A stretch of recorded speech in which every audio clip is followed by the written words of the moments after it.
Now for rolling out slabs, since we're not going gigantic with this, and one thing that you're gonna wanna do while you roll, be sure that you've got your illustration or your inked illustration outline. That way you can kind of gauge how large your slab, and I'm gonna use this word plural, your slabs should be, and I'll explain that here in just a little bit. But when I roll, since we just have this size wooden board, I'm gonna try to get this slab fairly large because I'm gonna end up doing 2 cutouts or 2 slabs for my name brand logo. All right, so one of the things, or a few of the things that you're gonna need: needle tool, cup of water, the blue plastic rib, and since unfortunately I couldn't send home knives with anybody, if you have a butter knife right now would be fine. A butter knife just to cut the slabs down to size. But when you go to start cutting detail out, you're gonna want to use, if you have an X-Acto knife, either use something like an X-Acto knife, or I'm gonna try to use this pocket knife that I've got sitting around. But slabs, canvas, lay it out, try to get it as flat as you can. And by flat, I just mean some of these have kind of permanent wrinkles in them. So as you roll your slab, be mindful of where those permanent wrinkles are. I'm not gonna start with anything larger than what can fit in the palm of my hand. So it's, I don't know, it's a little bit smaller than a baseball. But when I go to roll this, I need to flatten the girth of this down just a little bit. So in between both of my hands, I'm gonna flatten it so it looks kind of like a hockey puck. Then, once it's down to where it's a manageable thickness, about the thickness of a finger or like the palm of your hand, lay her flat. You've got 2 slats and a rolling pin. Left, right. When you use the rolling pin, again, for some it may be a little while since you've taken pottery, but you don't want to roll as like you're a baker using a baker's rolling pin. When you're rolling this, especially for these smaller slabs, roll with one hand in the middle. When you're rolling back and forth in the middle, the natural oils from your hand help to lubricate this rolling pin. And the slower and the more central you stay with your hand, the less chance you're gonna have of clay getting stuck to the body of the rolling pin. So I'm ready to go. I'm gonna use one hand, back and forth, back and forth. One of the things that I like to do when I'm rolling a slab, I'm gonna slow down when I get closer to the front end, and then I slow down when I get closer to the back end, just because if you go too quickly over it, sometimes it'll get stuck, and then you end up peeling some of that edge or some of that corner back on your pin. But back and forth just a few times, and then whenever you do slab work, you always want to be sure that you flip that slab after maybe 30 seconds of rolling. Just because the tooth that's in the canvas is going to grip the underside, and you'll start to notice after you're rolling for a little while that it's just not stretching any bit further. So be sure you flip it and then continue the same process. Now my logo is more horizontal or vertical, whichever way you look at it. So I want to be sure that my slab is going to be long enough, but also wide enough to cover the overall square footage of this design. So I'm going to keep going with it. And as you roll, be sure, again, slow down towards the front end, slow down towards the back end. Yeah, see? There we go. I'm gonna flip it one more time. And then after about 10 to 20 more seconds of rolling, I should have the thickness of this slab identical to the thickness of my slats.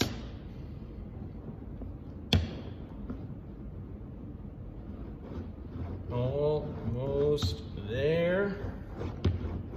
Now, a good way to check to be sure that you've got good consistency with the overall thickness of your slab, use the needle tool, and anywhere on here, it really doesn't matter where. I like to use the sides and the edges on the left and the right to test this, but I'll use this needle tool kind of like a knife and I'm gonna cut a really, really, really skinny, and by skinny I mean like 1/4 of an inch strip out of this slab.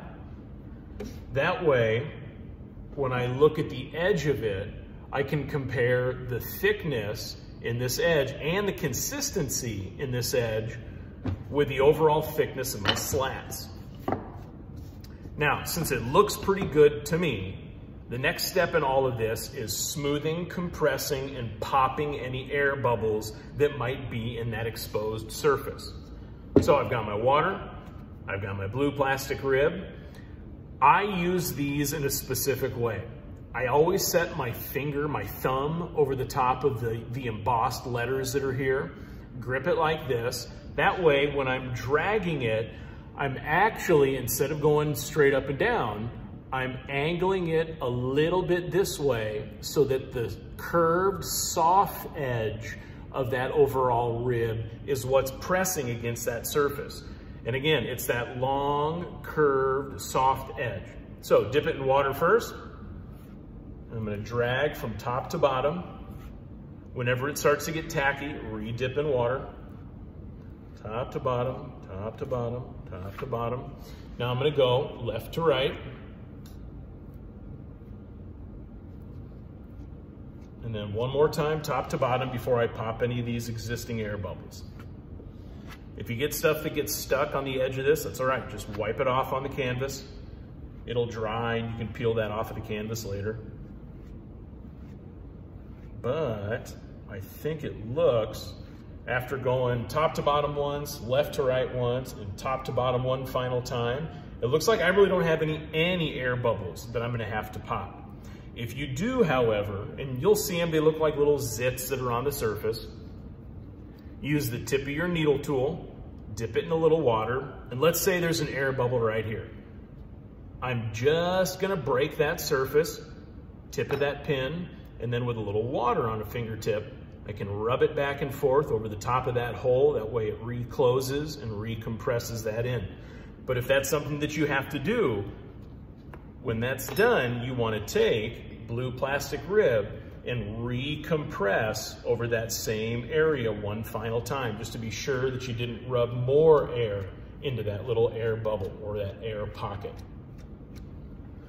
Okay, now, I got a little dry, there we go. Okay, now I've got my sketch close by. I'm not gonna do the ink transfer on this yet, but I'm gonna gauge my size. So this is roughly 7 1/4. So I'm gonna figure out how much of this I need to keep. And then with my needle tool for now, I'm gonna cut off the excess that I know for sure I'm not gonna use. Don't cut too much off of this though, because it's much more difficult to add clay to the slab. So rolling it out is now done. I know that it's gonna be large enough to fit my overall logo. So now, before I transfer the ink, I wanna let this get to a little bit more of a leather hard in terms of its surface. So I need to store it and bag it overnight. To do that, I'm gonna take my rag, and again, you know, if you've got any old work shirts or just stained t-shirts or something at home that your parents don't mind that you cut up, you're gonna wanna have some sort of cloth, not paper towels, but a good cloth to dampen. That way you can lay it underneath and on top of these slabs.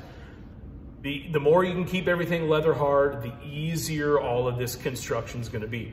So I got my rag, I'm gonna dunk it in my water just a couple of times. Wring this out, squeeze it that way it's not dripping or sopping wet.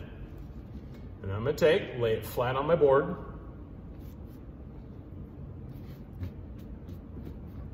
And for this slab, when you go to pick it up, carefully start from one end, lift with your fingertips, slide a hand under, over, lay it on top of that t-shirt or lay it on top of that rag, and then flip the rag back over the top,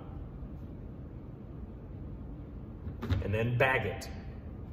Once it's bagged, be sure you seal the bag. I think I tried to put 2 bags in everybody's box, But if I didn't, you know, once you put it inside one plastic bag, find a garbage sack or something else around the house that you can use that's plastic that all of this will fit inside of. So bag it, seal the bag up, set it off to the side, and you gotta let it sit for about 20, maybe 22 hours before this is a little bit firmer in order for us to do our actual ink transfer. So roll it out, pop the air bubbles. Be sure you've got a little piece of fabric you can use to cover it and to have underneath. And while you're working on these things, again, the nice thing about video, you can pause it, you can rewind, you can rewatch, do whatever you need to do, especially if you're feeling like maybe I'm going a little too fast with this overall. Now, to build up relief on this tile, and relief just means the distance that one piece sticks up in relationship to the piece that it's attached to or the pieces that it's next to.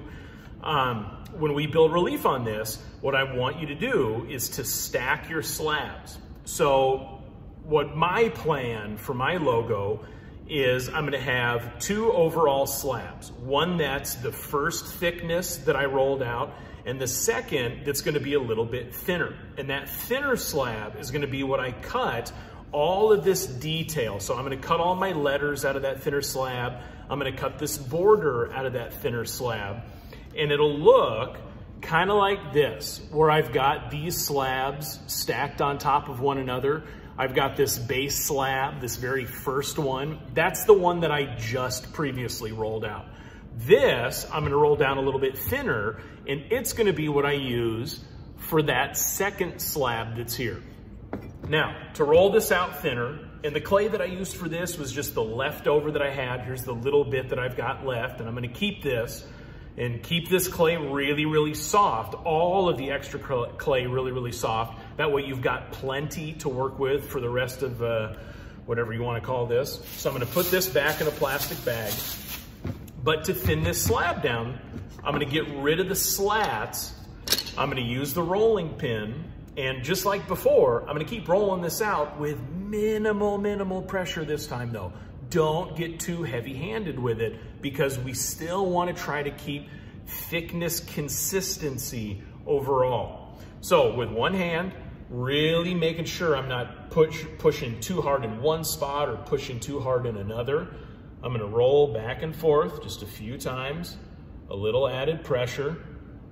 And this time, when I'm thinning out slabs, I always go super slow with it. Then I can flip it over. Again, be sure you're not laying it down on a wrinkle or a fold. And without the slats again, I'm gonna roll a few more times.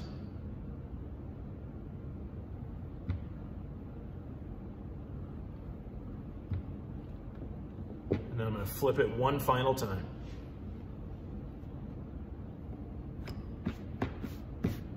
Okay, so I rolled it on this top side once, I flipped it over, rolled it on the bottom side once, flipped it back over, and now using my needle tool, I'm gonna cut the edge of this off.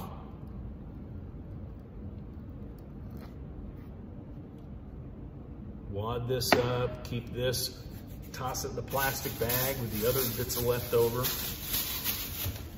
And then when I look at it by flipping this up, I can compare it to the overall slat.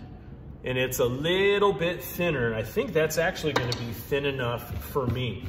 Now, if you wanna get really particular, the slats are 1/4 of an inch thick. If, when you're rolling this down, if you wanna keep the truest bit of consistency, I would shoot for about 1/8 of an inch in terms of the thickness for this next slab. Now, only way you're gonna be able to know that is if you cut it and you check it with a ruler. If you have a ruler, great, use that ruler. If you don't have a ruler, like me, I'm just gonna go by visual. When this slab is thinner than this existing slat, then I know I'm good enough. So next, just like the previous, I'm gonna take my blue plastic rib, dip it in some water, smooth this out to get rid of that canvas texture, pop any air bubbles that might arise. Go the opposite direction. And if you start to feel like it's getting kind of tacky and harder to pull this, just scrape it off on your canvas, re-dip in your water, and then you should be okay. Now you'll notice that we're not flipping it over and smoothing the bottom side. The reason for that, these slabs are fairly thin. So as long as we recompress one half of this, we should be absolutely fine. Okay, so I got both of my slabs. One's a little bit thicker, one's a little bit thinner, but they're both the same exact size. So here's my first one. I'm gonna uncover that. That way I can cut this down to about the same exact size that I have here. And then, since we're gonna store both of these on the same board, we wanna have some kind of barrier in between, just because if you pick and lay this down right on top, you know for sure that it's gonna be stuck. Absolutely. So, if you have something like an extra sheet of sketch paper, or I've got one of these sheets of magazine. I just ripped off a sheet of magazine from any kind of magazine, as long as it's large enough to cover. So I'm gonna set it down, run my hand back and forth, be sure that it gets a good attachment to that sheet of magazine. And then I can carefully lift this slab, set her right on top of what I've already got. And as long as I've got some sort of dry fibrous, and paper is made out of fibers, dry fibrous paper in between, I should be fine. I'll take that rag, fold it back over, and it looks like I don't quite have enough to cover, but since everything that's in the bag is gonna be plastic at this point, meaning it's gonna be super, super soft, I'm not gonna bother with cutting another little piece of a t-shirt to put over the top of this. So before I bag this, I'm gonna collect up all the leftover clay that I've got, wad it up, toss it back in the plastic bag. And again, it's super, super important that every bit of extra clay that you have, that you keep it wrapped. Maybe the wads that you have, throw a damp rag around these before you put it in the plastic bag. But I can't stress enough how important it is to keep everything nice and soft. So, slabs are done and ready for tomorrow. I'm gonna lift up my board very carefully, put this in my plastic bag. Then I'm gonna find another grocery bag somewhere around this place, put it inside of a second bag. That way I know for sure it's not gonna get too dry. And then I'll set it off to the side. Like I said previously, it's gonna take 20 to 22 hours for these to firm up enough that we can do our ink transfer. So once they're done and in the bags, you're set and ready for the next day.